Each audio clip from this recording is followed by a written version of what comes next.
Me and my daughter had just moved into our new home, and I had just finished hours of unpacking.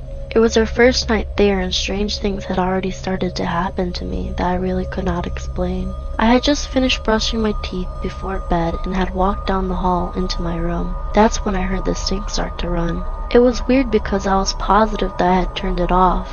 I went back into the bathroom and the hot water was running. I turned it off and inspected it. I thought that maybe something was wrong with it which caused it to turn on by itself. I had walked back to my room and I decided to watch some TV to help myself fall asleep. As my eyes were becoming heavy, I clicked the TV off so it wasn't on all night. Not even 5 minutes later, the TV had turned on by itself. Strangely enough, it wasn't any channel that I had been watching. It was a loud static channel that had popped up onto the screen. I turned it off again, brushing the strange occurrence away. I closed my eyes for a few moments. When the TV had flickered on again, I thought that since the house was old, there was some issues causing the strange occurrences to happen. I got up from my bed and unplugged the TV from the outlet. I laid back in bed and closed my eyes to fall asleep, but that didn't last long until the TV had turned itself on once again to the creepy static station. I had a sick feeling in my gut and started to feel uneasy. I had got up to check the plug from the TV, but this time the TV was unplugged and the static noise had gotten louder. The TV suddenly shut off by itself. I looked around my room and started to feel this feeling as if someone was watching me. That's when I felt I wasn't alone. Things had gotten worse as the days went by. My house phone would ring at different hours of the day, and when I would answer and ask who was calling, there would be an eerie static noise that would come through the other end. The noise was similar to the one from the TV.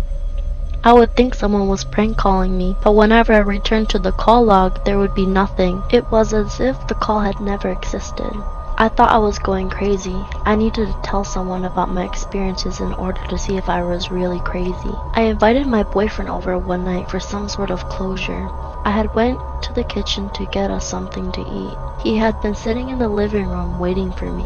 The room had been a bit too dark. The only light in the room was from the lamp. I heard him start yelling my name, and when I ran into the living room, he was at the bottom of the stairs that led to the upper level of my home. He seemed startled and had told me he had seen a black human-like figure shoot up the stairs. I assured him that he was not crazy. I told him everything that had been happening to me. I knew something had to be done. I had went to my local library and looked for books on how to bless and release trapped energy. After finding a book and following the necessary steps, I had a vision of a man in all black clothing with long matted blonde hair and discolored teeth being taken by a bright light. Ever since the house had been cleansed, we haven't had any more unexplained experiences. But a few years later, I was digging through some old photos and had found a photo I had taken of my daughter. And behind her was something that sent chills down my spine and still haunts me to this day.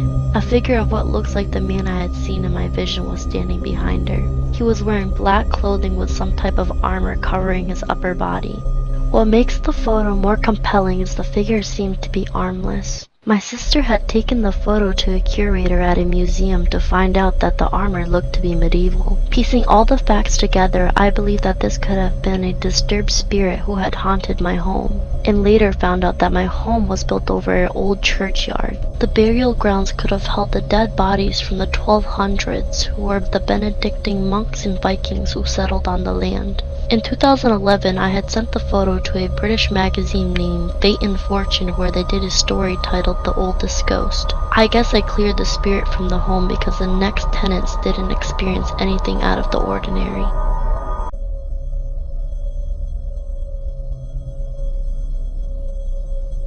I have always been a non-believer, but my beliefs have changed once I witnessed something that I could not explain on footage.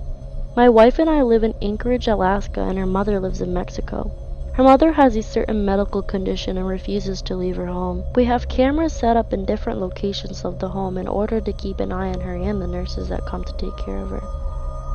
Her mother had been complaining about things continuously moving out of place. She had told us that her kitchen chairs would move on their own. Glasses would move from one side of the room to the other. She even called us one night complaining that her closet door would open and close on its own. I was very skeptical about her complaints. I thought that maybe staying in the house all day was making her go crazy. until one night, as I was checking the footage like I would normally do, there was a strange fog-like figure moving around in the room. I couldn't explain what it was because I was sure that nobody had smoked in the home, and there hadn't been any sort of object that could have produced such a thing. I attempted to pause the footage and circle what I had seen and read. I went around trying to show people what they had thought about the fog-like figure. Some had said that they believed it to be an angel, and some had even said that it could have been the Reaper.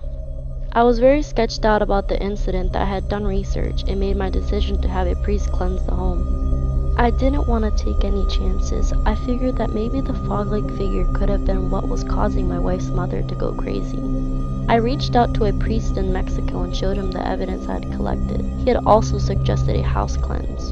The next day, the priest had went over my wife's mother's home, and I had watched the whole thing from the cameras.